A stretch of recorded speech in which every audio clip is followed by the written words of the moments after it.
are closed. There's no severe damage, but it's fell down. Check your cracks. So that's really minor, but it totally makes me lose my trail. So bear with me if we do a little zigging and zagging. This is the Great Hall. And the library opened in 1897. It was the first government building to have electric light. It opened over Thanksgiving weekend, and so they stayed open late at night. And thousands of people came. They really, I don't think, came to see the books. They came to see those light bulbs. So the bulbs that we have today are the same design as the original light bulbs. And I thought it was kind of fun to know that there was some thought given to calling a chandelier that had electric light an Edison earlier, but they decided the chandelier is a chandelier, yes. So there's your trivia. The building, this is actually the fourth Library of Congress, and there were fires. First Library of Congress was in the Capitol when the Capitol was located in Philadelphia. It was very small. There were 5 law books, and there were some maps. We were a very new country, and we didn't have a whole lot of stuff. They brought that library here when they opened the Capitol. The British came in 1812 and burned down the entire city, including the Capitol. So the books were lost. 1814, Thomas Jefferson was retiring from the presidency and preparing to leave Washington and go back to his home in Virginia. He offered to sell the Congress his collection. And there was a big debate because Jefferson was such a Renaissance man, a scholar. He had books on agriculture, he had books on astrology, he had the recipe for ice cream, he had the recipe for growing broccoli.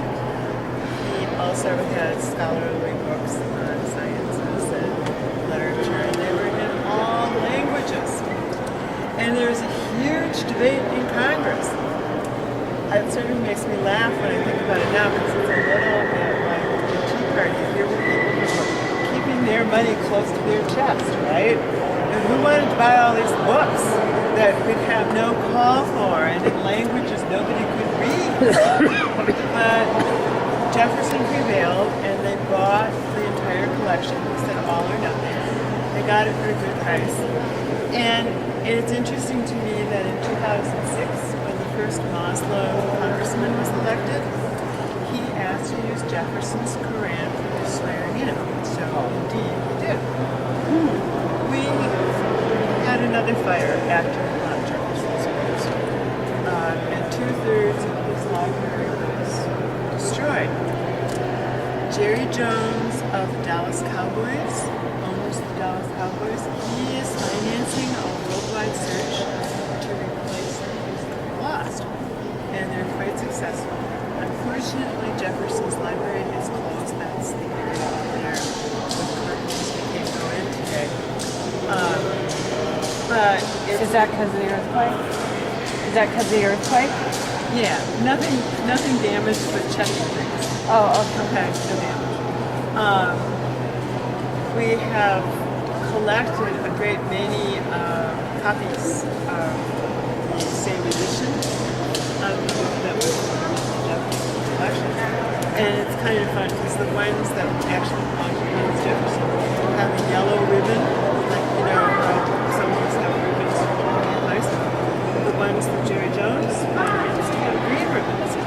And the way I keep it straight is green money, Jerry Jones. But anyway, if you came to do some research here at the library and you needed to use one of those books, you would request it, you would request it, and they would bring the book to you. So books are available to researchers, and if you need the oldest and the finest or whatever is valuable, you use it. That brings a conflict between our library staff and the security people, because the security people are worried that people walk off with books or damage them. So when you leave, they'll inspect your bag. So far, we've been okay. We had someone come and damage a book, but so far it's okay. Anybody who is 18 years old and has a photo ID can get a library user card. They are issued across the street in our new building. This is the Jefferson building. That's the Madison building. We have another old building behind here called the Adams building where we have some offices. We have 22 reading rooms. They're spread out amongst the three buildings. Over in the new building, there is a restaurant, and there is also an oral history project called the Veterans Project, where veterans are invited to come in and tell their story and document their service. In addition, there's a Library of Congress on wheels that goes around the country to let people have, it's sort of the interior of this big truck is a reproduction of this area where we're standing. So it gives people a sense of what's here. And most everything that we own has been digitalized and is available online. But this is sort of our technology people want us to hold on to the hard copies and visuals, even though things have been digitalized. Because technology changes so rapidly, there's a real fear that we would not be able to, words are failing me, but, retrieve. Thank you, that's the word I wanted. Thank you. I'll count on you.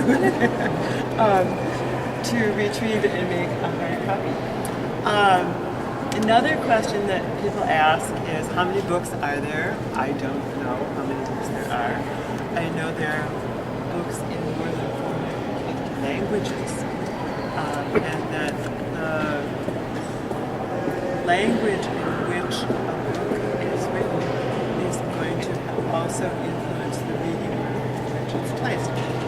And that way you'll always have someone who can read the book on staff, whereas if it were a music library but written in Chinese, we might not have someone who could translate for you. So it would be the Far East collection. In addition to the reading rooms, we have the Bob Hooks family gave us all of his personal papers, and there's a big exhibit about him. We have an exhibit about the Gershwin brothers. We have their pianos. We have a wonderful collection of valuable historic instruments. We have Stradivariuses and other ancient valuable violins. We have a flute collection, which was, there's some glass ones in this collection that the library really wanted. This guy said it's all or nothing. So we have walking sticks that can be used as flutes, and we have glass flutes, we have a lot of other weird stuff. There are free concerts at once a week at noon and on Friday nights. And we also show movies. We have a film